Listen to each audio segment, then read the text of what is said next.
La gente sa che c'è questo aumento? No, effettivamente la gente non lo sa, questa è la solita routine del sabato mattina. 18 centesimi per benzina e diesel, 4 per GPL. Sono, o meglio sarebbero questi, gli aumenti che scattano con lo scoccare del nuovo anno. Primo, ma non certo gradito regalo dello Stato ai cittadini, presi di fatto alla sprovvista, visto che solo nel corso della mattinata di oggi hanno iniziato a formare colonne e distributori. Condizionale d'obbligo per il gas propano liquido, almeno stando alle informazioni di un gestore. Qui quanto aumenta?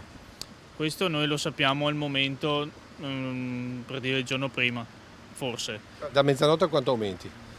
Questo ancora noi non lo sappiamo di preciso, ci viene detto. È qui che incontriamo lo stupore ma anche il maggior sconforto da parte dei cittadini. Non lo sapevo, sono quasi senza. Quindi le conviene fare anche benzina perché da domani l'aumento della benzina è 18 centesimi.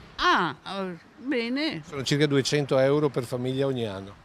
Mamma mia, che disastro. Sono venuta perché sono senza gas. Ma sapeva dell'aumento? No, mi ha avvisato lei di questa cosa. Rassegnazione che incontriamo al distributore di benzina e diesel partendo dal gestore. Ma quando la gente fa il pieno o fa i soliti 50, 30, 20 euro? È anche molto il pieno fa, sì, adesso, oggi.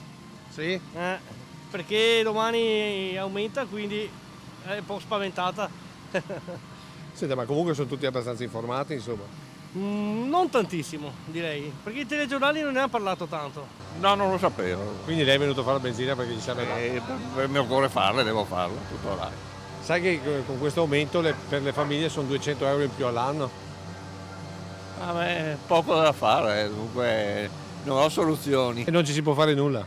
No, cosa vuole fare? Purtroppo siamo in mano di gestori, non tanto gestori ma insomma produttori che ne approfittano abbastanza. Un aumento che secondo alcuni telespettatori qualche pompa avrebbe già applicato illecitamente, ma è difficile da provare considerando che da tempo vige il mercato libero per i carburanti.